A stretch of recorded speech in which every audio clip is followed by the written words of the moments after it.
Buenas tardes a todos, todas y todes. Sean todas y todes bienvenidos a este conversatorio Retos y Perspectivas frente a los homicidios contra personas LGBTI en América Latina y el Caribe. Y de igual modo, presentación del informe regional Descifrando la Violencia en tiempos de cuarentena, homicidios de gays,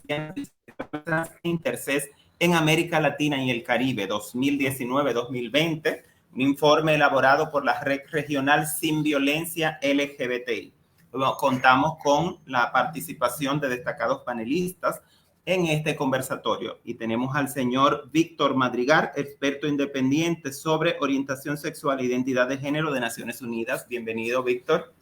Muchísimas gracias, muy contento de estar acá. Gracias de siempre contar con tu apoyo, la comunidad LGBTI y en especial, pues, esta red Sin Violencia. También contamos con la presencia de una destacada activista intersex, Natacha Jiménez Mata, coordinadora general de Mulavi, Espacio Latinoamericano de Sexualidades y Derechos. Bienvenida, Natacha. Estoy muy honrada de que me hayan invitado a este espacio y sobre todo compartir con personas tan queridas como Víctor. Es un gusto también para la Red Regional Sin Violencia LGBTI, así como para toda la comunidad LGBTI de la región, el contar con tu expertise en este donde estás, pues siempre sumas. Y pues este conversatorio Descifrando la Violencia en tiempos de cuarentena es el informe que vamos a presentar, un informe realizado por las organizaciones miembros de la Red Sin Violencia LGBTI, y vamos a invitar a las personas que están pues conectadas con este conversatorio a que presten mucha atención a las cifras que vamos a compartir a continuación. ¿Cuáles son los resultados de este pues estudio, de este informe que recoge información de países de Latinoamérica y el Caribe, miembros de la Red Sin Violencia? Queremos destacar que mientras en 2020 9 de los 11 países que hacen parte de la red de Sin Violencia, los registros de homicidio de personas LGBTI disminuyeron. Por ejemplo, en Colombia el número de casos aumentó drásticamente. En 2019 se registraron 106 casos y en 2020 aumentó a 233. Entre 2019 y 2020, los países que registraron menos casos de asesinatos fueron Paraguay, Bolivia y Nicaragua. Lo anterior no quiere decir que no existan otras violencias como la psicológica, sexual, familiar o la aceptación social hacia las personas LGBTI. Sin embargo, pues vamos a observar las cifras y nos vamos a estar dando cuenta de cómo en algunos países pues disminuyeron los casos, sin embargo, pues en otros aumentaron.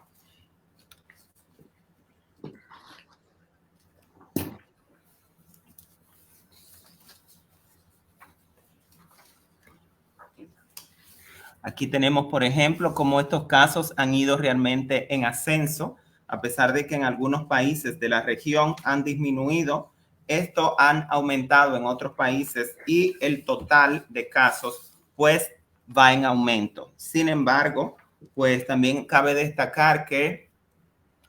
pues los estados no cuentan con unos registros donde se pueda identificar la orientación sexual, identidad y o expresión de género de la víctima. Esto dificulta el que puedan tener datos exactos. Y nosotros, las organizaciones de la red, pues hemos venido realizando una documentación que se ha visto dificultada en el año 2020 por la pandemia y las medidas restrictivas, lo que ha limitado incluso que se pueda sumar a este informe los casos registrados en Brasil, donde las organizaciones pues han presentado dificultades en este 2020 para poder pues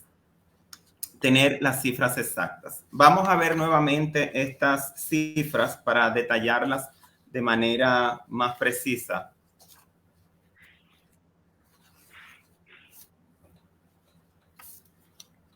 Y aquí estamos viendo, por ejemplo, los datos generales, como había comentado. Sin embargo, vamos a ver, por ejemplo, los casos ya por países. Ahí tenemos, por ejemplo, que En Colombia, a pesar de que se redujeron el número total de la tasa general de casos de la violencia letal como resultado de las restricciones impuestas a nivel regional, se evidenció un aumento en un total de homicidios a personas LGBTI que llegó a concentrar el 62.97% de los casos a nivel regional. La segunda tendencia consiste que en los principales patrones de violencia homicida contra personas LGBTI en la región persistieron en proporciones similares a los años anteriores. En este sentido, lejos de ser un año atípico tras la disminución de los números de casos de homicidios en mayor parte de los países, 2020 fue un año en que las personas LGBTI tuvieron que seguir enfrentando riesgos ante las transformaciones sociales derivadas por la pandemia del COVID-19. La tercera y última tendencia tiene que ver con los nuevos riesgos sumados a los viejos que tuvieron que enfrentar las personas LGBTI en la región en este nuevo contexto ante la pandemia por COVID-19. La imposición de medidas de bioseguridad también podría haber generado otros riesgos de violencia letal y no letal contra las personas LGBTI en distintos países de la región. Por una parte, las medidas como los toques de queda, las limitaciones de acceso a servicios en función del número de identificación o del género, así como el despliegue de fuerzas policiales y militares que garantizan su cumplimiento, aumentaron los riesgos de violencia no letal por parte de agentes del Estado, como ocurrió en personas trans en países como Colombia, Paraguay, Panamá y Perú, debido a las medidas de pico y género. Los países que más registraron víctimas letales fueron Colombia, México y Honduras, quienes aportaron el 82.76% del total de los casos registrados en el año 2019 y el 89.72% del total en 2020. Existe una tendencia que se evidencia desde años anteriores que permite señalar que, por ejemplo, los hombres gay, las mujeres trans y las lesbianas son las orientaciones sexuales e identidades de género mayormente victimizadas a nivel regional. Sin embargo, la exacerbación de registros en Colombia para el año 2020 señala un preocupante aumento de los homicidios hacia hombres bisexuales. También es importante destacar que las víctimas principalmente están posicionadas de la siguiente manera: hombres gay, mujeres trans y mujeres lesbianas. De igual modo, también es bueno destacar que los casos han cumplido con los perfiles tradicionales. En el caso de las mujeres trans, son agredidas mayormente en las calles. Por lo general, la población trans ejerce trabajo sexual y en este espacio es donde pues, se enfrenta mayormente a la violencia. En el caso de los hombres gay, han sido a lo interno de sus hogares, y en el caso de las mujeres lesbianas, los homicidios han estado vinculados a parejas de las víctimas. De igual modo, también predominan las armas blancas, en el caso de las armas utilizadas para las agresiones de estas pues, poblaciones.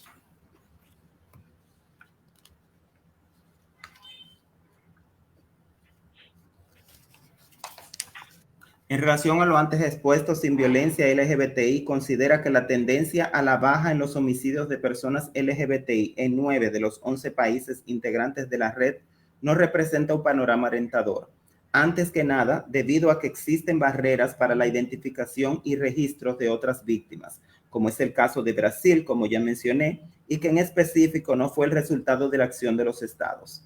Si esta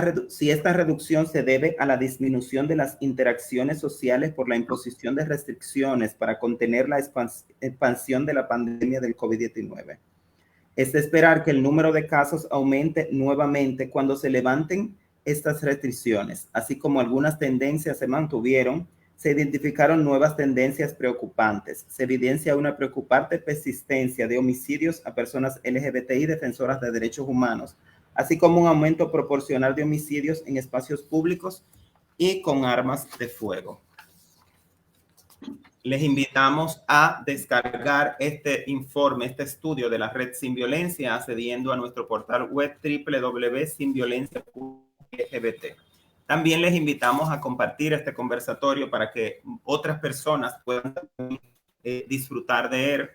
a través de las redes sociales de Sin Violencia LGBTI y las organizaciones aliadas de la Red Sin Violencia en los distintos países donde la red tiene presencia. Pues nada, de inmediato vamos entonces a proceder con el inicio de este importante conversatorio para que nuestros panelistas pues, puedan responder algunas preguntas que tenemos, que son del interés de todos, todas y todes, y que nos van a ayudar un poquito a descifrar pues esta situación que amenaza constantemente a la comunidad LGBTI en los diferentes países de la región, y son los homicidios.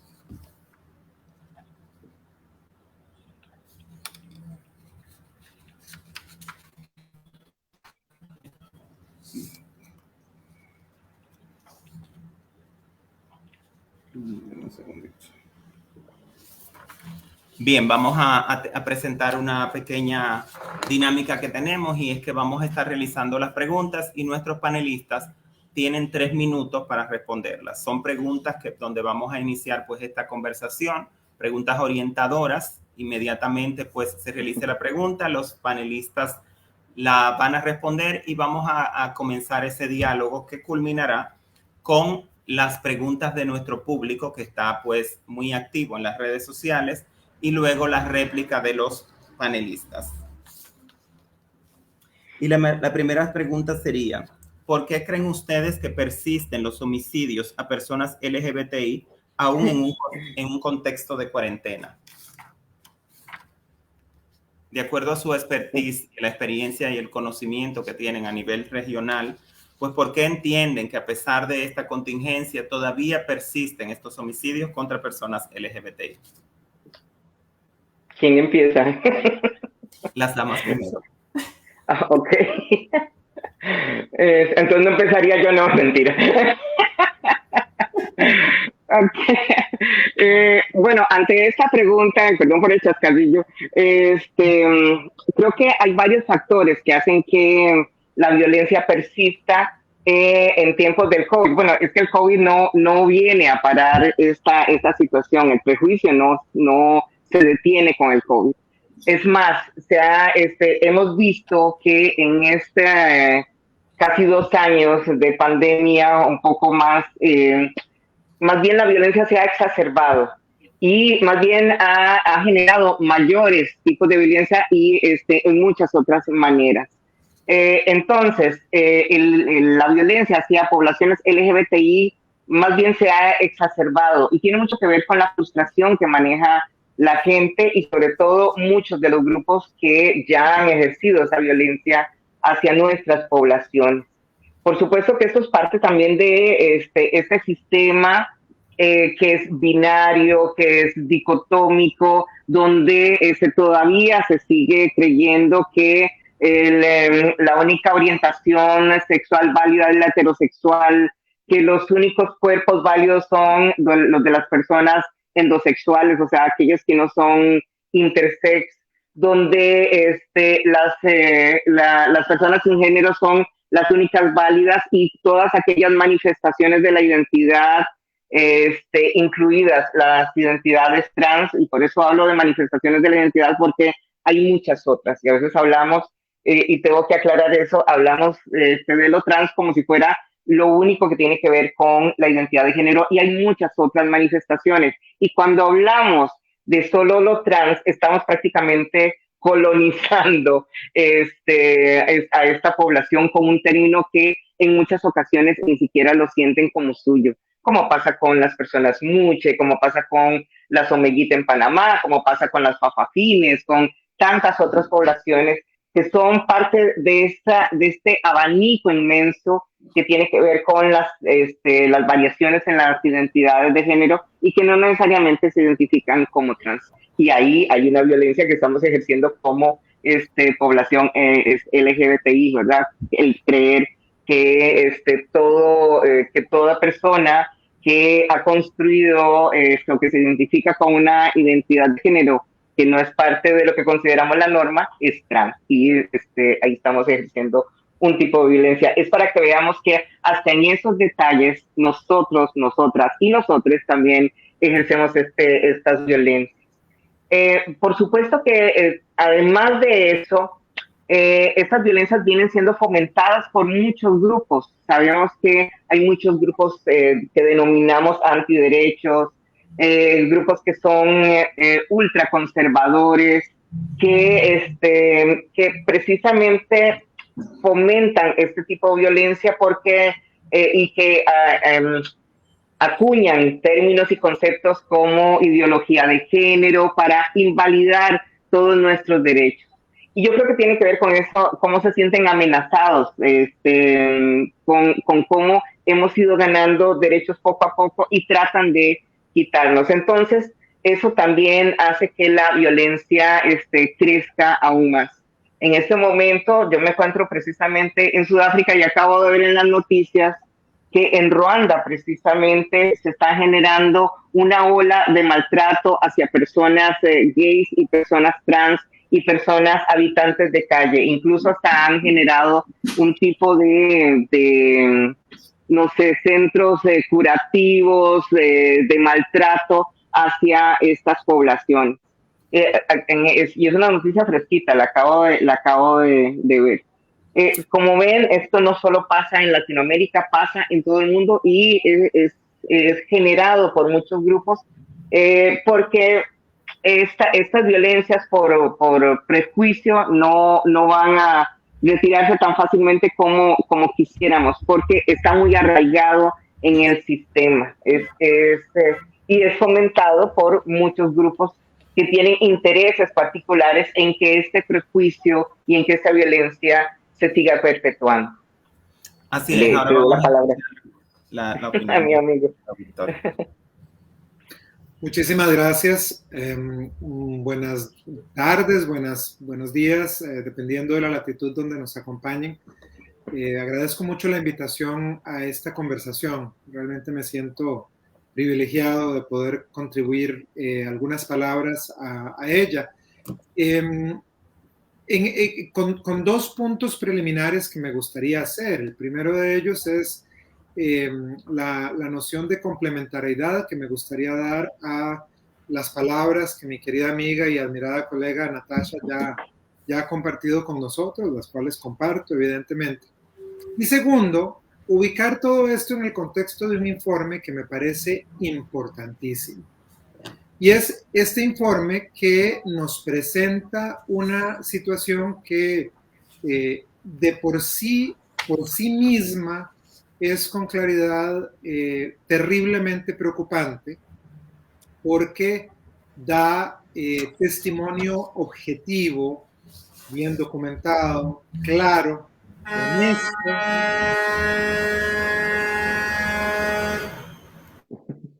Creo que alguien tiene que poner el micrófono en mudo. Alguien que está a la par de un gran camión, parece. Sí, parece.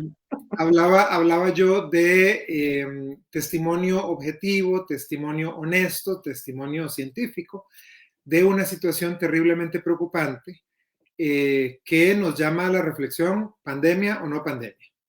Y es la cantidad de personas que pierden la vida en nuestro hemisferio con conexión específica a su orientación sexual o su identidad de género, y en una situación en la cual sabemos que la regla es la impunidad de estas situaciones violentas en que estas personas pierden la vida, son asesinadas, se les da muerte, y cómo lo documenta bien el informe, una clara ausencia de política, legislación y acceso a la justicia por parte de la conducta estatal en esta materia. Eso me parece muy importante. También quiero ubicar mis reflexiones en el contexto del hecho de que continúa siendo la sociedad civil, con sus exiguos recursos y la enorme demanda que tienen de atender las necesidades en materia de derechos humanos que no están siendo satisfechas por los estados, la que además está dándose la tarea de documentar de esta manera, como lo decía yo, objetiva, clara, científica, la data que desde mi punto de vista es un deber fundamental del Estado mantener y producir. Entonces, este informe se ubica ya en el contexto de grandes carencias que nos reflejan el por qué la situación de violencia que afecta a estas personas, dónde están las sospechas de los puntos de causa de esta situación de violencia, que bueno, en muchos casos apuntan hacia la negligencia estatal de poner en pie las políticas, las leyes y el acceso a la justicia que son necesarios para estos aspectos. Habiendo dicho esto, me parece importante recalcar 3 puntos. Como dije, ya Natasha presentó una panorámica sobre las razones en las que esto se ubica, pero me parece importante subrayar 3 aspectos. Mi mandato realizó una pesquisa desde marzo de 2020 y ha continuado trabajando en la interrogante de investigación sobre el impacto desproporcionado de la pandemia en personas, poblaciones y comunidades en razón de su orientación sexual y de su identidad de género. Y he encontrado 3 procesos principales que me parece que este informe ayuda a describir.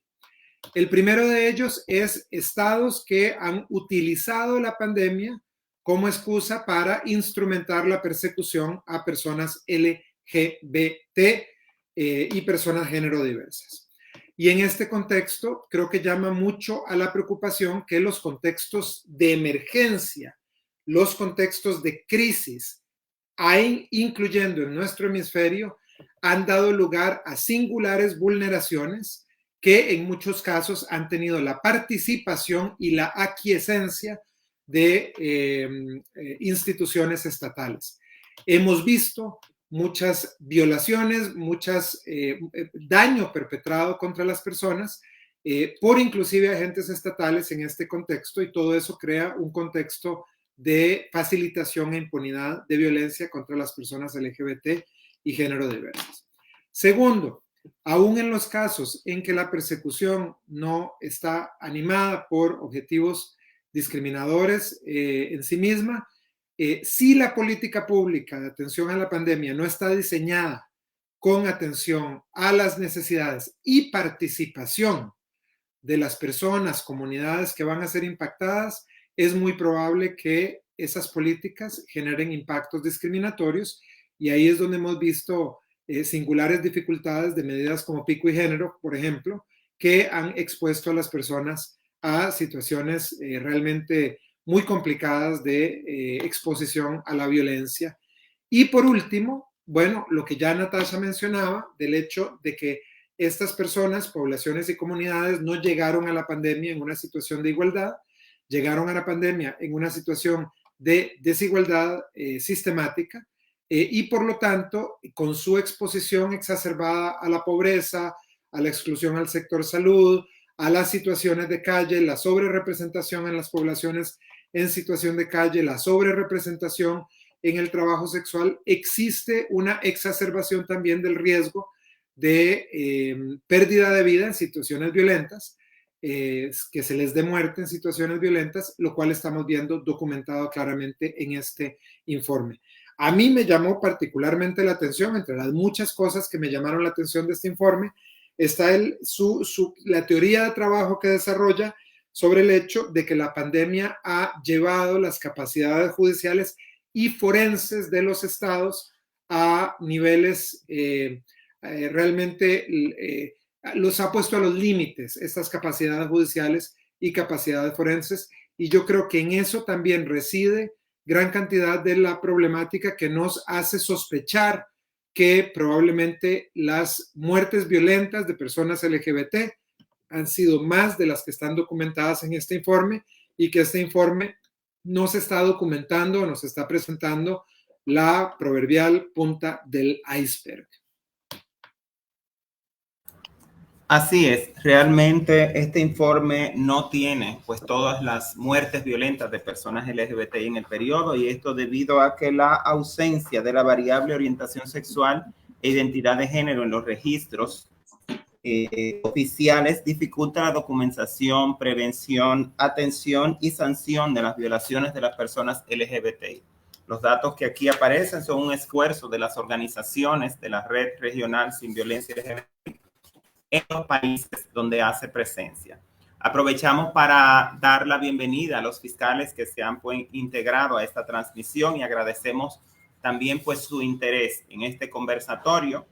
que tiene pues el objetivo de visibilizar esta problemática, los homicidios contra personas LGBT más y la impunidad en los países ante este tipo de casos. Y continuamos con este observatorio, pues ahora le preguntamos a los panelistas expertos en el área de la comunidad LGBT y derechos LGBTI o derechos humanos en general. Le preguntamos cómo explican la tendencia creciente en el número de muertes violentas a personas LGBTI a pesar del avance del reconocimiento de derechos en la región. A pesar del avance en reconocimiento de derechos, pues estas muertes continúan. ¿Cómo explicamos esta situación? Creo que, bueno, ya que vamos a seguir el mismo orden, bien lo decía don Víctor, la pandemia ha sido utilizada por muchos estados como excusa para violentar aún más a poblaciones que ya habían sido históricamente violentadas, que han recibido históricamente esas violencias. Y precisamente una de las poblaciones que más ha sido afectada, y no es que no lo digo yo, lo dice incluso el mismo informe, ¿verdad? Como las muertes violentas siempre en personas trans son, precisamente tratan como de denigrar todavía más a esta persona trans, así, ejecutándolas en espacios públicos donde se quede en evidencia tal vez la identidad o la expresión de género de esta persona, donde incluso, ahora que mencionaba Víctor, a los forenses, como incluso muchas personas trans ni siquiera pueden tener un funeral digno porque terminan haciendo los funerales con los nombres legales sin respetar el nombre que utilizaba esta persona, y eso es sumamente triste. Esto se exacerba precisamente porque hay, como ya lo decía, es algo sistemático, es algo que viene del sistema, pero que con el COVID y con esta excusa que han utilizado muchos estados para violentar todavía más algunas poblaciones, se aprovechan también estos otros grupos para generar todavía más violencia a través de mensajes de odio, a través de cómo generan, digamos, este entorno que es agresivo y violento, y me centraría sobre todo en las personas trans, que ya de por sí han sido violentadas en nuestra sociedad, violentados y violentades, pero que con el hecho de la pandemia se viene a dar como una situación diferenciada también con el asunto de la identidad de género. Muchas personas todavía siguen sin, bueno, primero no tenemos el beneficio, yo lo llamo el beneficio del closet que pueden tener algunas otras poblaciones por su orientación sexual, y en muchos casos, sobre todo las mujeres trans, esto se nos nota desde la niñez, o sea, no tenemos ese beneficio, y por ende sufrimos lo que yo siempre llamo una cadena de marginación, que viene desde la niñez, en nuestro seno familiar, donde recibimos esas violencias, y lo mencionaron un poco en el estudio, cómo recibimos esas violencias desde la niñez, ¿verdad? A través de agresiones desde nuestra familia cercana, como ese núcleo más ampliado, como al no tener ese apoyo familiar, en muchos casos terminamos siendo echadas a la calle a muy temprana edad. Al no tener el apoyo familiar, en muchos casos tampoco podemos tener acceso a la educación, y eso se van entrelazando muchos eslabones, como el acceso a la salud, el acceso a la vivienda, el acceso al trabajo, y lo único que nos deja la sociedad por embudo es lo que yo llamo sexo por sobrevivencia, que ni siquiera lo considero trabajo sexual, porque cuando se utiliza la palabra trabajo, siempre conlleva un salario, beneficios, garantías, y en el caso de muchas mujeres trans, esto es inexistente. En esos tiempos de pandemia, a muchas mujeres trans, desde el inicio de la pandemia, fueron echadas de sus cuarterías, fueron echadas de los lugares donde habitaban porque no tenían ni siquiera cómo pagar el cuartito donde vivían, como la misma comunidad trans tuvo que hacer colectas de alimentos, de productos de aseo personal y poquitos de dinero dentro de lo poco que ya tienen, poquitos de dinero para poder apoyar a sus mismas compañeras. Y eso no solo ha pasado en Latinoamérica, pasa en muchas otras regiones, porque ha venido a agravar precisamente la situación ya de una pobreza extrema de esta población, ha venido a agravar. Y también ha generado múltiples violencias hacia esta población. Como les digo, tiene que ver también con cómo muchos grupos, cómo la sociedad en general todavía sigue manejando estos estereotipos, todavía sigue manejando esta idea de que el ser trans es algo que tiene que ver con una enfermedad, con un pecado, con un delito, a pesar de que eso ya ha sido erradicado en múltiples maneras. Todavía la sociedad en general quiere perpetuar ese pensamiento de lo sucio, lo pecaminoso, lo enfermo en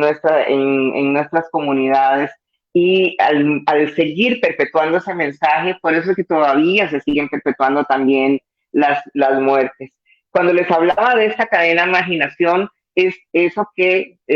tal vez no se vio previo al asesinato. O sea, y bien lo dicen ustedes en el informe, que desafortunadamente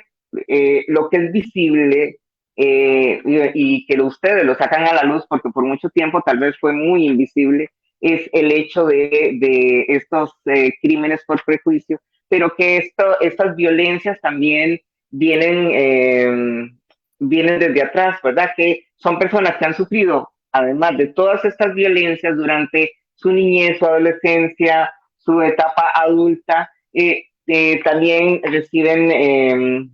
estas violencias por prejuicio a través de los asesinatos.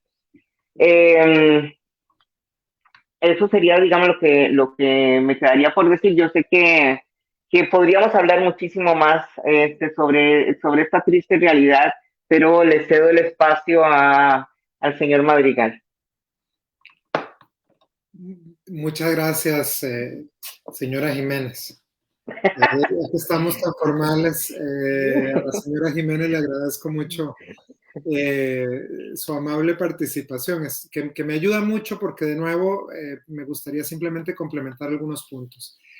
Yo creo que lo importante es que reconozcamos que la ley, el ordenamiento legal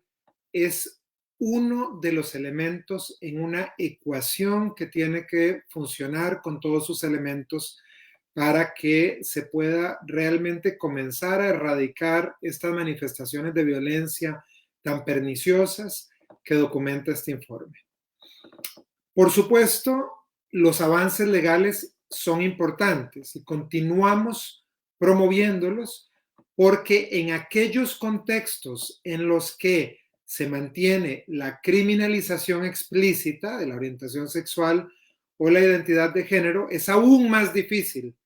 promover que haya visibilidad y una noción de rendición de cuentas sobre estos actos de violencia. Pero al mismo tiempo es importante que reconozcamos que, primero que todo, la criminalización explícita no es la única variable legal que afecta a las personas en razón de su orientación sexual y su identidad de género. En todos los países de nuestra región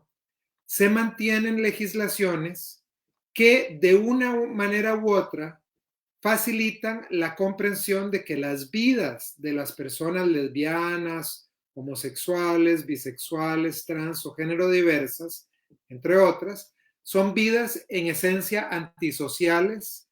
o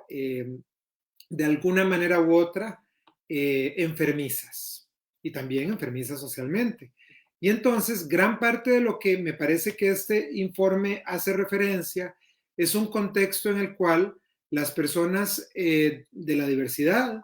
viven sus vidas en contextos que les son hostiles y en los cuales la ley es utilizada para hacer realmente una ecuación que iguala sus existencias con existencias criminales.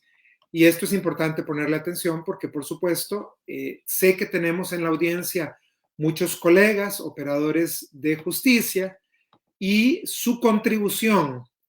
para asegurar que estos mecanismos implícitos, tal vez más indirectos, sean desmantelados es fundamental. Y en eso es muy importante reconocer cómo operan estos mecanismos legales secundarios, digamos. Y luego, aun cuando no se trata de mecanismos legales, sino del funcionamiento social, yo creo que la gran variable es la impunidad. Estos informes nos presentan una situación terriblemente preocupante que no está reflejada en las cifras oficiales de rendiciones de cuentas de delitos solucionados, de delitos en los cuales se ha llevado a cabo una investigación que lleva a la conclusión de un delito perpetrado por prejuicio. El prejuicio ordinariamente no es una hipótesis de investigación principal en los casos de los cuales trata. Existe gran tendencia en estos procesos de investigación a desarrollar explicaciones de principio estigmatizantes, como la idea de que el crimen pasional es uno de los principales manifestaciones. Y todo esto lleva a una situación de impunidad sistemática que nos preocupa enormemente, porque la impunidad es el factor facilitador más claro de la reincidencia. La impunidad da un mensaje de falta de voluntad política, pragmática y ética para encontrar a los responsables y asegurar su responsabilidad por parte del sistema penal. Y a mí me parece que a la pregunta de por qué continúan sucediendo estas muertes violentas, estos asesinatos, estos femicidios, transicidios, homicidios, la respuesta es porque existe la noción de que la mayoría de ellos, y la regla es que estos quedan en la impunidad. Y obviamente ahí hay un factor facilitante enormemente preocupante para mi mandato.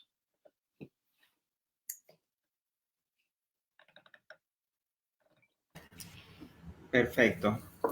Estamos más o menos contextualizándonos a nivel regional y pues con estas personalidades que tenemos aquí, el señor Víctor Madrigal y la señora Natacha Jiménez Mata. Continuamos este conversatorio y pues ahora la pregunta que sigue es ¿por qué podríamos hacer las organizaciones y defensores de derechos humanos en América Latina y el Caribe para que los estados avancen en la disminución de la violencia y la discriminación contra personas LGBTI? ¿Cuáles serían sus recomendaciones a estas organizaciones defensoras de derechos humanos que luchamos de manera constante? Sin embargo, pues necesitamos acciones concretas para poder lograr el avance de la disminución de la violencia y la discriminación a nuestras poblaciones. Creo que una de las digamos, de las iniciativas que podrían tener las organizaciones de la sociedad civil es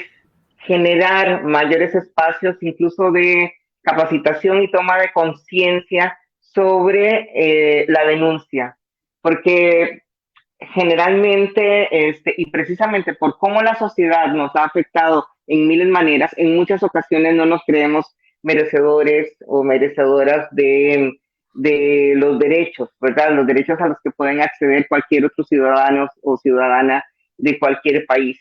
Entonces, ante este hecho, muchas personas que son parte de nuestras comunidades no tienen esa cultura de denuncia porque no nos sentimos precisamente merecedores a la denuncia. Aunado a eso está también como ya lo decía Víctor, la impunidad, ¿verdad?, que hay ante muchos casos. pero en la medida en que sigamos sin denunciar, precisamente es como un círculo vicioso, se sigue generando también más impunidad. Otro de los puntos que podemos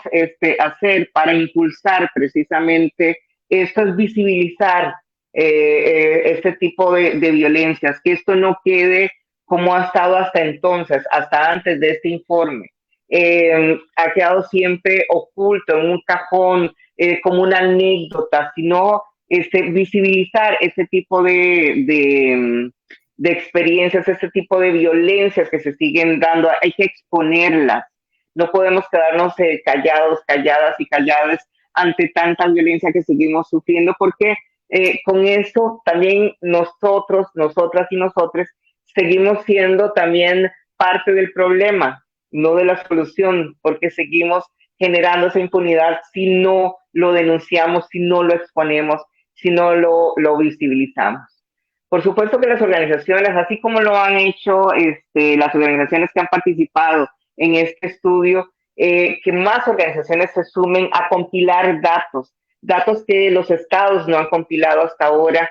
datos que solo las organizaciones de la sociedad civil manejan, porque bien lo dice el estudio, muchas de las personas que son parte de nuestras comunidades no van ante instancias estatales por miedo a ser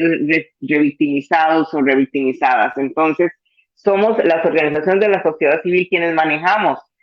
mayormente los datos reales de cómo están siendo violentadas nuestras poblaciones. Por supuesto que otro de las iniciativas es generar más informes como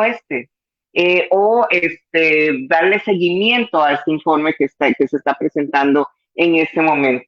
Y además de ese informe, también generar otros informes que se puedan presentar en instancias como el Sistema Interamericano o el Sistema Internacional de Derechos Humanos. A veces pensamos que el sistema internacional o el sistema interamericano es algo inalcanzable y a veces es tan fácil como enviar un pequeño informe donde se diga que en tal país están pasando tales cosas, por supuesto que con datos reales, fidedignos, etcétera, pero de eso se alimentan precisamente esos instrumentos, tanto el sistema interamericano como el sistema internacional. Si no alimentamos a estos sistemas de derechos humanos con la información que manejamos, no se van a dar cuenta. Y tenemos un gran instrumento con estas instancias y a veces no lo utilizamos porque sentimos que es algo solo para alguna élite, algo solo para alguien que trabaja en una organización, pero muchas otras personas de nuestras comunidades pueden apoyar con datos y a redactar este tipo de informes para que estas instancias también se enteren y podamos difundir cómo es la situación real de nuestras poblaciones. A mí me gustaría enfatizar algunos de los elementos que están presentados en las recomendaciones de este informe. En el contexto de que, como lo mencionaba Natasha, los mandatos de Naciones Unidas, los órganos de tratados, las diferentes entidades que trabajamos en derechos humanos, nos nutrimos de esta base de conocimiento que en muchos casos está generando la sociedad civil y que obviamente nos interpela a actuar en ausencia de datos, generalmente por parte de las entidades estatales, porque como bien se mencionaba, los estados han sido reacios hasta este momento a la inclusión sistemática del factor orientación sexual o el factor identidad de género en el recabo de información, aun cuando se trata de violencia extrema, como es el caso de lo que investiga este informe. Y entonces, yo creo que la base de las recomendaciones que presenta este informe yo la considero válida, que es volver a verificar registros de violencia letal correspondiente a los tiempos de pandemia y tratar de identificar cuáles pueden ser los vínculos que existen entre las cifras que tenemos como resultado y la contingencia sanitaria. Como bien lo menciona este informe, yo creo que eso es importante. Luego, es fundamental que los estados demuestren su voluntad política, práctica y programática de insertar la preocupación de estos asesinatos, estos casos de femicidios, transicidios, homicidios, en su política pública. Y en este sentido estamos hablando también de la política criminal del Estado y, por supuesto, políticas sistemáticas de visibilización de la violencia contra personas LGBT o género diversas y también acciones relacionadas con la inclusión social. Por otra parte, hay un elemento sobre el cual yo estoy convencido que no puede actuarse de una manera eficiente y eficaz sin la participación efectiva de las comunidades, poblaciones y personas que se ven afectadas por estos tipos de violencia. Y eso significa que me parece particularmente relevante la recomendación presentada por este informe de la creación de espacios comunes de discusión entre los estados, las organizaciones de la sociedad civil, los organismos regionales e internacionales y, por supuesto, entre todas esas entidades, reconocer la labor de la investigación y el recabo de datos que subyacen a experiencias como este informe. Por otra parte, ya que reconocemos que la sociedad civil es la que está realizando esta labor, también deberíamos reconocer que la sociedad civil requiere de recursos para continuar esta labor especializada de recabo de datos y de análisis sistemático de estos datos, porque obviamente una de las cosas que preocupa hondamente a mi mandato en este momento es las dificultades que enfrenta la sociedad civil en un escenario de reducción de espacios para la sociedad civil para continuar realizando este tipo de pesquisa, este tipo de labor de investigación que es tan valiosa y que, como reitero, no está siendo en este momento satisfecha por los estados. Bien, nuestra próxima pregunta es: ¿qué retos enfrentamos en América Latina y el Caribe para el acceso a la justicia ante casos de violaciones de derechos y homicidios, mejor dicho, contra personas LGBT? Creo que el mayor reto que tenemos como sociedad civil va a ser el primero entender de que a veces pensamos que con que ganamos una batalla, ya con eso ganamos el mundo. Y apagamos la luz y ya nos vamos a celebrar. Que no, que tenemos que, eso es una lucha constante, es una lucha que no para, porque estos otros grupos que están en contra de nuestros derechos no paran. Y como bien lo decía Víctor, son grupos que también, bueno, tienen más recursos técnicos y económicos. Y eso hace que nuestra lucha se dificulte, pero que no la haga imposible ese factor. Tenemos que seguir segregando datos, así como lo están haciendo ustedes a través de este informe, pero que otras organizaciones se sumen. Somos la única fuente para que esto se haga hasta que el Estado decida o los estados decidan a generar datos segregados por orientación sexual, por identidad de género, por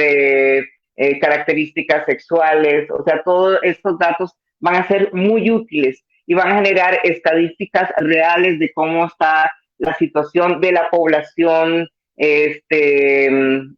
general, no solo de algunos sectores. Eso, por supuesto, que va en estos eslabones a generar políticas públicas específicas para nuestras poblaciones y sobre todo también el luchar porque se instaure, así como se han hecho desde otras poblaciones, desde otros movimientos, que se instaure en este caso la figura de crimen por prejuicio. Y que de no ser así, muchos de los casos de estos crímenes van a quedar en total impunidad. Eso, digamos, es lo que se me ocurre por ahora. Por supuesto que van a haber muchas otras medidas que podemos incorporar, medidas que podemos hacer valer, pero por ahora sería como algunas de las recomendaciones que tendría ante estos retos que tenemos que hacer. Sé que no es nada fácil, que es una labor que así como nos ha llevado años el ir ganando derechos, todavía nos falta mucho camino por recorrer y sé que hay algunos sectores que nos la ponen más difícil, pero tenemos la suficiente fuerza para lograrlo, así como ya hemos logrado muchas otras cosas. Yo querría hacer referencia a un factor que me parece a mí esencial, y es el hecho de que debemos reconocer que históricamente ha habido una relación muy compleja entre las personas, comunidades y poblaciones LGBT y las estructuras estatales. Entonces, por todos los motivos que estábamos hablando, los estados tienen el deber de reconocer que la creación de confianza depende mucho de las condiciones que los estados pongan en pie para asegurar que las personas van a sentir que esta situación de ruptura, de natural desconfianza, puede ser puesta en el pasado. Y ya que hablamos de obstáculos al acceso a la justicia, yo creo que es justo reconocer que hay muchas personas afectadas por violencia y discriminación en razón de orientación sexual e identidad de género, que no sienten que puedan acercarse a las estructuras estatales con confianza, porque desde la puerta de entrada de las instituciones del sector justicia van a sentirse victimizadas y en muchos casos la tendencia documentada es a minimizar su posición de víctima del delito o de sobreviviente de violencia y a ubicarlas en la situación de la persona que ha tenido algún tipo de rol provocando la violencia contra ella, ¿no? Incluyendo, Natasha los mencionaba, los mensajes implícitos muy prevalentes todavía en la sociedad del hecho de que la orientación sexual es una escogencia, un estilo de vida, ese mensaje pernicioso que hace que se ubique a las personas en la idea de que han tenido un rol en la violencia perpetrada contra ellas, o que la identidad de género es en sí misma enfermiza o antisocial o un factor criminalizante.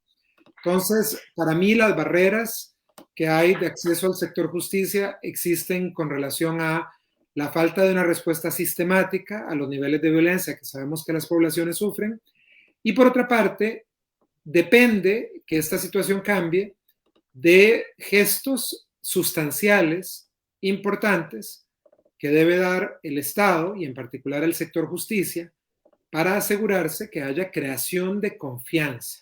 y obviamente creación de una confianza sustancial que vaya más allá del discurso únicamente y que lleve a la idea de que estas personas conciban a las entidades del Estado como servidoras de su ideal del disfrute completo de derechos. Bien, ya nuestra última pregunta para el panel y luego pues pasar a las preguntas de todos nuestros participantes que están siguiendo este conversatorio a través de las redes sociales de la red LGBTI y sus organizaciones miembros en diversos países de la región de América Latina y el Caribe. y otros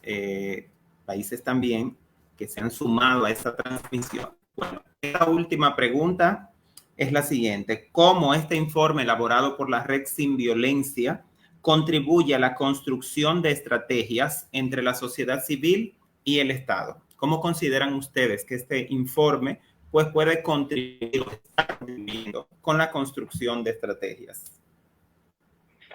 Bueno, creo que el gran logro que tiene este informe, bueno, dentro de todos los logros, es que vino a poner en papel algo que era un secreto a voces, algo de lo que toda la gente hablaba, algo de lo que la gente a veces comentaba como si fuera una anécdota, pero que lo pone con datos reales. Ya es algo sumamente, o sea, también elaborado con tantos indicadores dentro de este informe que no cabe la menor duda de la veracidad de los datos, de que son datos que han sido tomados minuciosamente de cada caso y que con este instrumento ya el Estado no puede cerrar los ojos y decir que no está pasando, porque ya hay un documento a través de este informe que viene a poner esto sobre la mesa, ¿verdad? Que con datos fidedignos, con toda la compilación tan minuciosa que han hecho a través de este informe, ya el Estado no tiene quite, diríamos en Costa Rica, no hay quite para eso. Entonces, creo que esto beneficia a muchas otras organizaciones en muchos otros países de la región, porque nos sirve de instrumento para decir, ya hay datos reales de cuántas muertes han habido en este último periodo, de qué forma están asesinando o cometiendo homicidios hacia nuestras poblaciones, cómo afecta de forma diferenciada, por ejemplo, a la población trans, ¿verdad? Cómo se ensañan con hombres gays, con mujeres trans, la manera en que lo hacen, incluso son tan específicos que en el informe ponen hasta los días específicos en los que se cometen más muertes,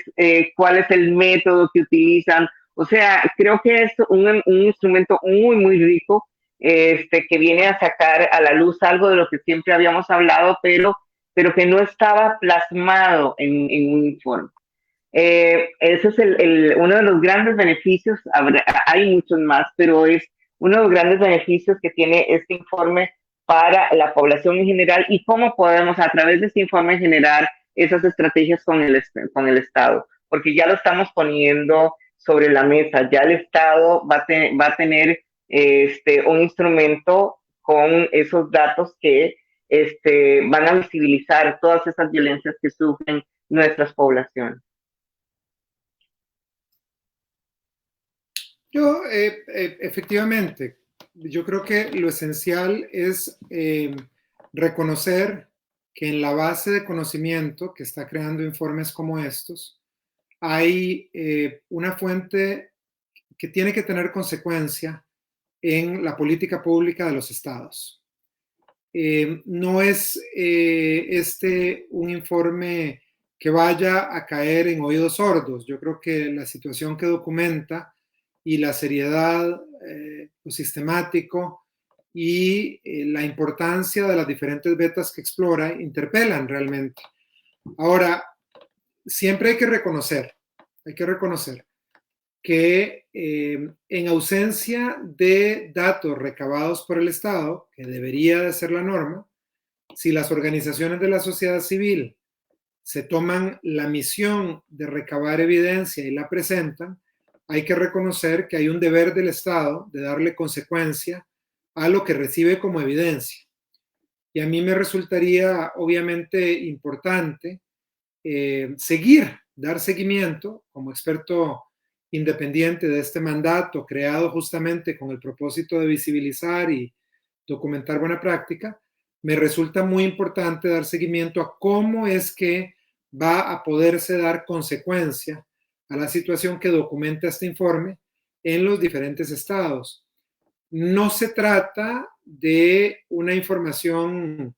que esté teñida por ningún tinte político, no se trata de ninguna información que pueda calificarse de subjetiva, es una información clara y contundente sobre niveles de violencia que impactan a las personas que viven bajo la jurisdicción de estos estados, y me parece de una importancia fundamental que vayamos a reconocer que tiene que tener consecuencia este tipo de información.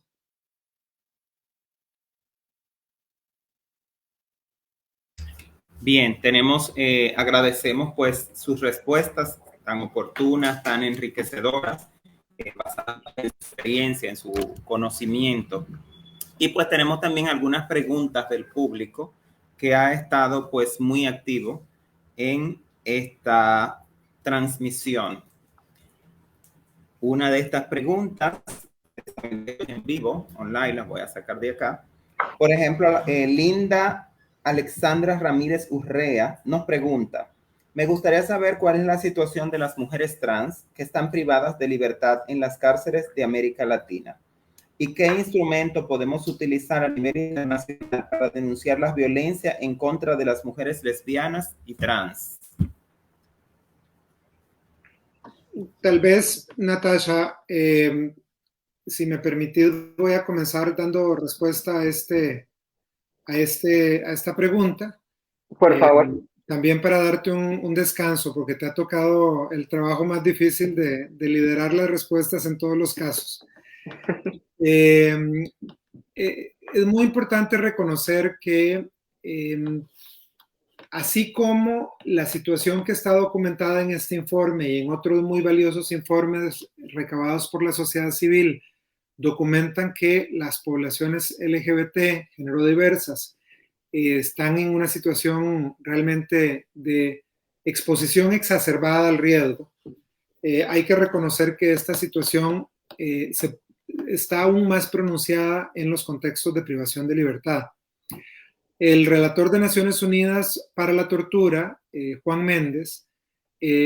alguna vez mencionó que en los establecimientos de privación de libertad parece existir una jerarquía de privilegio y discriminación y exposición a la violencia, y que en los últimos peldaños de esa jerarquía se encuentran las personas LGBT. Y yo creo que esa observación es muy pertinente. La refuerza mi experiencia visitando centros de privación de libertad, tanto como experto independiente, como cuando fui miembro del Subcomité de Prevención de Tortura de Naciones Unidas. Hay realmente una exposición exacerbada a la violencia de las poblaciones que ya están afectadas por su orientación sexual y su identidad de género. Y como lo menciona nuestra colega que hace la pregunta, en ese caso existe una situación que aún es más concerniente, más problemática, afectando no creo que solo a las mujeres trans, sino a las personas de género diversas en general, y que engloba, pues obviamente, las mujeres trans, los hombres trans o las personas de género diversas. Y tiene que ver con el hecho de que en la mayoría de centros de privación de libertad de nuestro hemisferio, y en realidad en la mayoría de los centros de privación de libertad del mundo, no existen políticas claras sobre cómo asegurar la receptividad, el tratamiento diferenciado, en lo positivo, del enfoque diferenciado para las personas privadas de libertad que son género diversas. Y esto es una gran, gran fuente de preocupación, porque esto lleva a que desde el momento de entrada en custodia del Estado,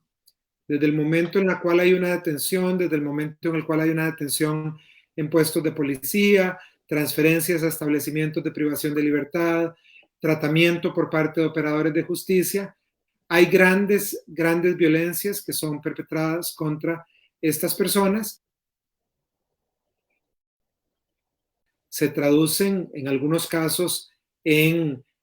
mujeres trans que ven sus cabellos rapados, que no se les da un tratamiento de acuerdo con su identidad de género, que se les ubica en centros de detención o de privación de libertad en los cuales sufren riesgo exacerbado de violencia basada en género. toda una serie de elementos que nos han llevado a documentar situaciones desastrosas contra estas personas. Ya que nuestra colega que hizo la pregunta también mencionaba la situación de las mujeres lesbianas, yo creo que es importante ahí introducir una beta, que es las poblaciones LGBT o en general las poblaciones afectadas por violencia no son parte de un grupo hegemónico. Existen muchas diferentes situaciones de privilegio y discriminación dependiendo de muchas circunstancias. Y una de ellas es que en general dentro de estas poblaciones y comunidades hay una gran invisibilidad de la situación de vida, de las realidades de vida de las mujeres lesbianas. Si ustedes ven y si buscan en el contexto de la investigación, creo que el estudio que hoy se lanza es una excepción o una de las excepciones, pero si ustedes ven en general la investigación en gran parte de los contextos mundiales está centrada en los hombres homosexuales y las mujeres trans. Y existe muy poca documentación, muy poca investigación realizada en lo que tiene que ver con las vidas de las mujeres lesbianas, los hombres trans, las personas género diversas, ya lo mencionaba Natasha. Entonces, creo que esto es parte de la labor pendiente. La labor pendiente es también revelar esa textura que existe en diferentes poblaciones, comunidades, personas, no solo en razón de su identidad, en razón de su orientación, sino también de manera muy importante en razón de otros factores identitarios que contribuyen a la creación de experiencias de privilegio o violencia, como son la raza, la condición socioeconómica, la edad, la experiencia de discapacidad. Y bueno, para volver al inicio de esta pregunta, todos esos factores se ven representados en el microcosmos de la privación de libertad. Y por supuesto es un entorno que preocupa hondamente a mi mandato y que también se han ocupado de manera muy activa algunas de las organizaciones de la sociedad civil que sé que están representadas en este trabajo y por lo tanto vamos a seguir trabajando en ese sentido porque por supuesto hay grandes fuentes de preocupación sobre violaciones al respecto.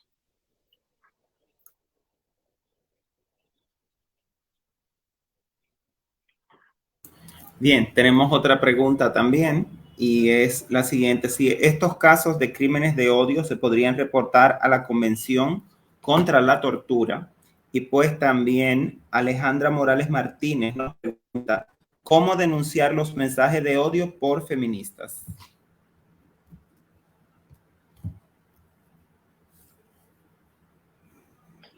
Tal vez,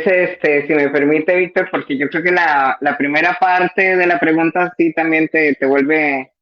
te remitiría a vos. Y en la segunda, que eso es algo, un grupo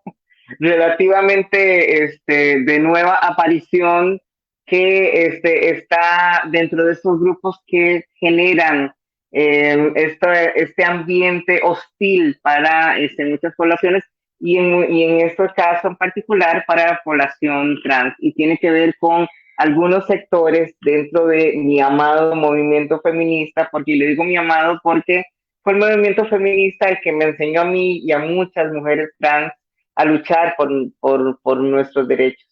A entender que la igualdad era sustantiva y que era para todo ser humano, para todo ciudadano y ciudadana, que todos merecíamos los mismos derechos. Eso es parte de lo que me enseñó a mí el feminismo, pero sabemos que hay algunos sectores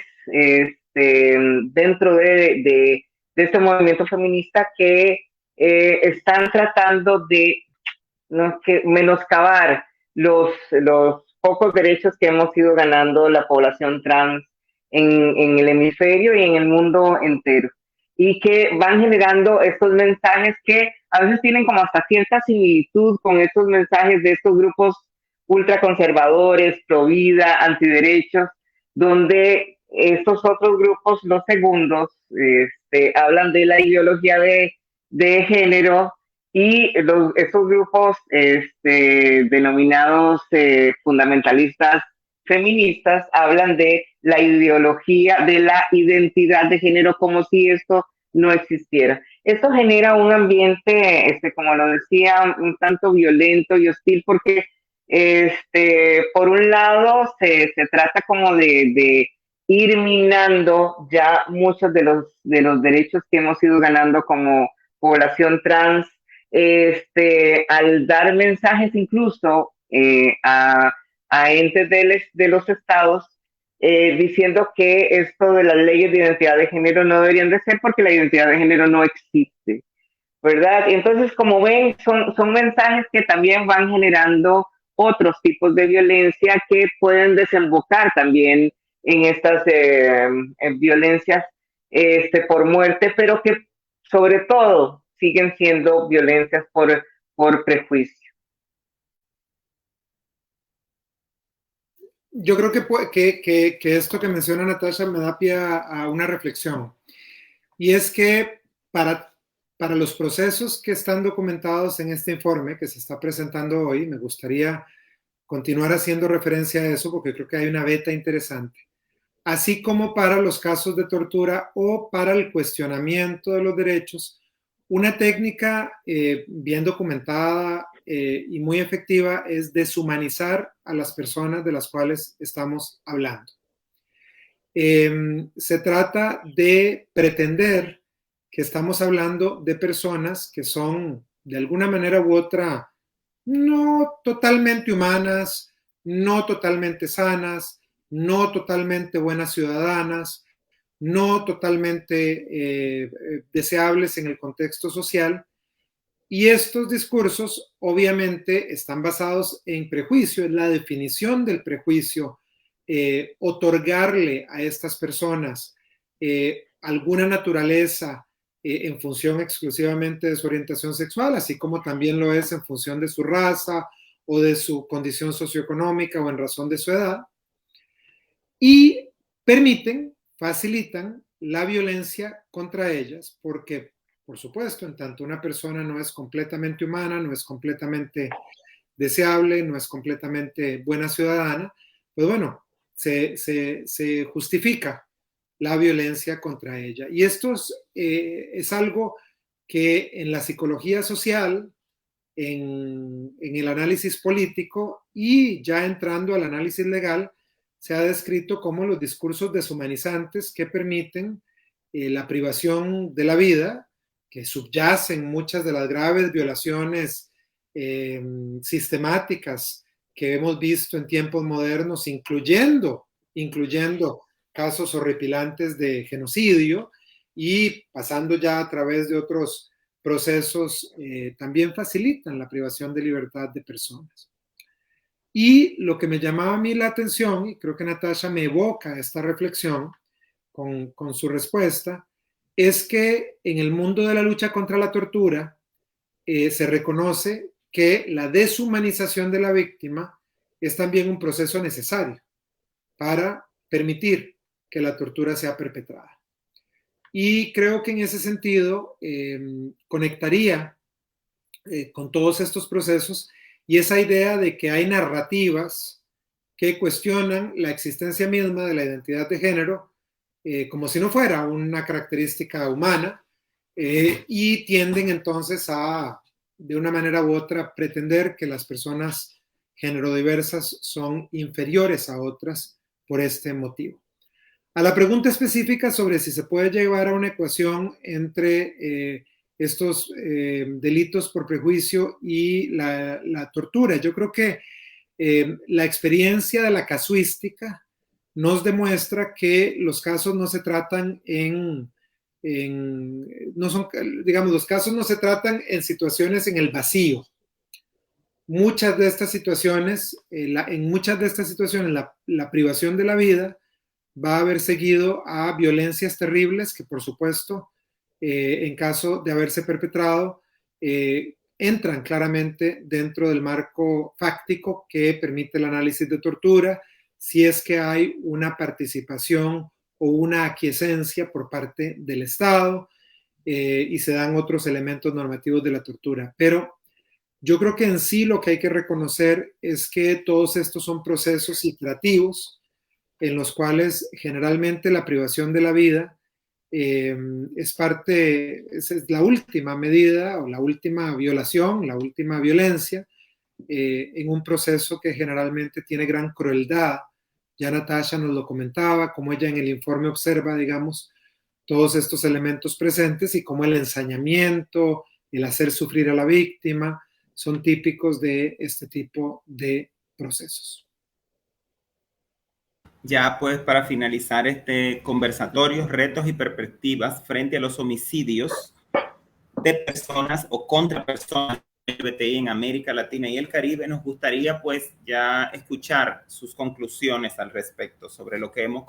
venido conversando y sobre las preguntas que han realizado pues nuestros público virtual, porque ahora como estamos en una era virtual, iba a decir televidentes, pero no es un programa de televisión, tampoco estar presente de manera física, sino nuestro público virtual. Nos vamos adaptando a los nuevos cambios y nos gustaría escuchar en el marco de este conversatorio cuáles serían pues sus conclusiones. Natasha, ¿querés comenzar? Bueno, démosle. Yo creo que ya lo he dicho a lo largo de este espacio.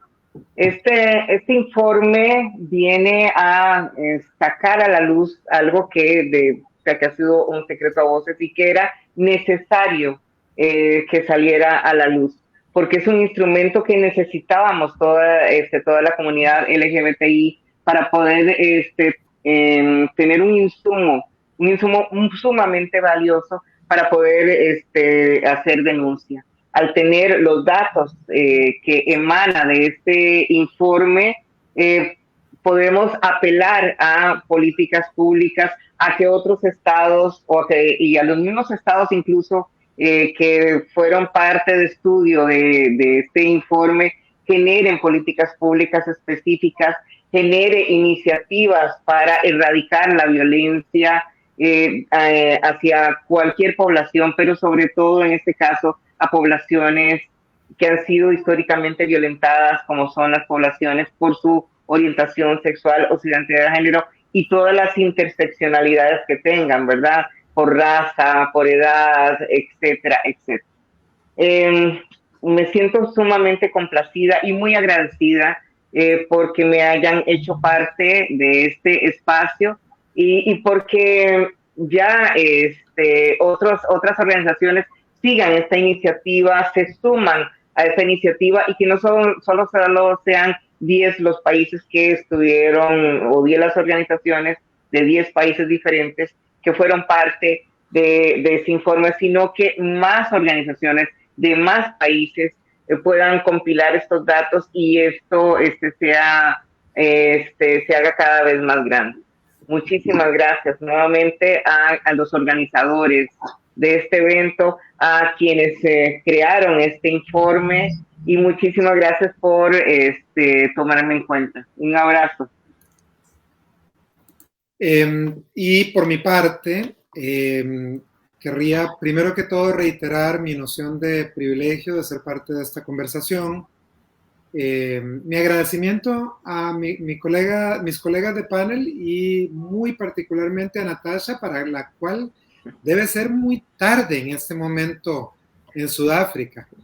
Son más de medianoche. Mis admiraciones por tu lucidez, tu claridad y tu elegancia de siempre, aún a esa hora tan tardía. Realmente muy agradecido con relación a esto, también a Marlon, a Ámbar, a todas las personas que están realmente ayudándonos a poner esta plataforma. Yo querría realmente hacer una felicitación muy clara a las organizaciones que han contribuido a la preparación de este informe. Y de mi parte, lo que creo que puedo hacer es decirles qué es lo que yo pienso hacer con este informe. Y es que para mí este informe se va a integrar en la base de conocimiento que yo tengo, que tiene el mandato del experto independiente de Naciones Unidas, con el propósito de no solo sentirse interpelado sobre esta situación y la necesidad de actuar al respecto, pero también de establecer interlocuciones, establecer conversaciones con los estados para interrogar cuáles son las medidas que están tomando los estados una vez que esta situación está siendo constatada. Yo además quiero relevar mi enorme esperanza, la noción de esperanza, de optimismo que me da la labor de la sociedad civil a este respecto, que recaba información y la recaba de la manera que recaba, pero también querría recalcar que sé que en esta conversación han estado presentes muchos operadores de justicia, y eso me da una noción enorme de posibilidad, porque evidentemente tiene que existir por parte de las entidades estatales, y entre ellas, por supuesto, las entidades del sector justicia, una noción de consecuencia de la situación que este informe nos presenta. Y me encantaría realmente poder continuar conversaciones con las personas que desde el sector justicia han conocido este informe, han recibido la información al respecto y pueden ahora tener ideas sobre cómo avanzar en insertar las respuestas a esta problemática en la acción del Estado. Yo les estoy verdaderamente muy agradecido por esta herramienta tan importante que se va a agregar a la base de conocimiento del mandato, y espero continuar esta conversación no solo para ediciones futuras de este informe, sino también en lo que va a referirse a mis diálogos, mis conversaciones con estados referidos en el informe durante los próximos meses. Muchísimas gracias y un gran abrazo a todos ustedes. Muchísimas gracias a ustedes, Natacha, Víctor. Le agradecemos en nombre de la Red Regional de Información sobre Violencias en América Latina y el Caribe y su Observatorio Sin Violencia LGBTI, pues el haber aceptado la invitación y haber compartido pues toda esta información que ha enriquecido este conversatorio. Víctor Madrigal, experto independiente sobre orientación sexual e identidad de género de Naciones Unidas, y Natacha Jiménez es la coordinadora general de MULAVI, Espacio Latinoamericano de Sexualidades y Derechos. Lastimosamente, nuestra tercer panelista, directora de la UFEN, del Ministerio Público Fiscal de Argentina, no pudo conectarse esta tarde con nosotros. Sin embargo, les invitamos a seguir la red Sin Violencia LGBTI en nuestras redes sociales, donde les estaremos compartiendo pues los pareceres de Mariela sobre nuestro informe. Nuestra red Sin Violencia está presente en Facebook e Instagram como @SinViolencia LGBTI y en Twitter como Violencia LGBTI. Bueno, en conclusión, este conversatorio pues nos ha destacado muchísimas situaciones que hemos venido enfrentando las personas que componemos la comunidad LGBTI en Latinoamérica y el Caribe, pero al mismo tiempo nos ha la necesidad de continuar visibilizando este tipo de situaciones, de documentar, de sistematizar, de elaborar informes para que los estados puedan tener conocimiento estadísticos sobre esta situación, documentar de manera que podamos tener también como organizaciones en nuestros países información de calidad que permita a los estados pues realmente confirmar que lo que denunciamos como organizaciones es una realidad. Esto también va a permitir que la variable orientación sexual e identidad de género se pueda insertar en los registros oficiales y así poder prevenir y sancionar este tipo de situaciones. Queremos también agradecer a las organizaciones que hicieron posible que este informe, Descifrando la Violencia en Tiempos de Cuarentena, Homicidios de Gays, Lesbianas, Bisexuales, Trans e Intersex en América Latina y el Caribe 2019-2020 sea posible. Y son las organizaciones miembros de la Red Sin Violencia LGBTI, a las cuales pues también queremos dar un agradecimiento en nombre de la red por el trabajo que hacen día tras día para poder identificar estos casos dar seguimiento a los mismos, documentarlos y hacer incidencia en los diferentes países donde tiene presencia la red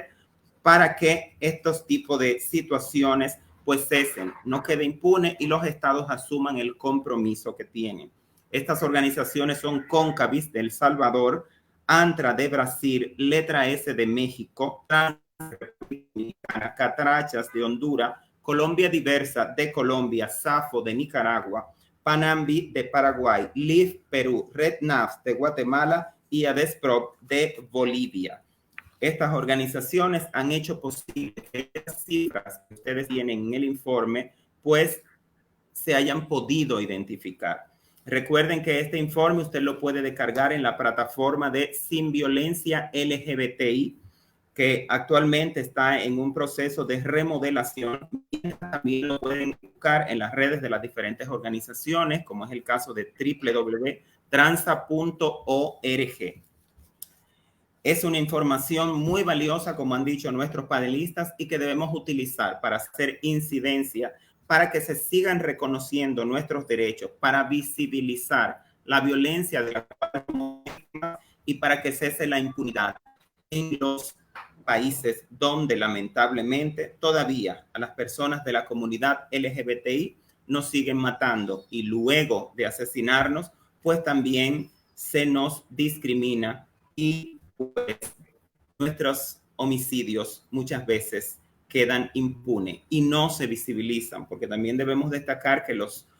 homicidios visibilizados por estas organizaciones no son el 100% de los casos. Lamentablemente, pues esto no ha podido lograrse. Nada, pues les invitamos a poder revisar este informe de manera minuciosa y también a que puedan seguirnos en nuestras redes, porque todas las preguntas que ustedes hicieron en las diferentes plataformas donde pudieron ver este conversatorio serán respondidas. Muchísimas gracias, buenas noches, buenas madrugadas o buenas tardes, dependiendo del lugar donde estén. Hasta la próxima.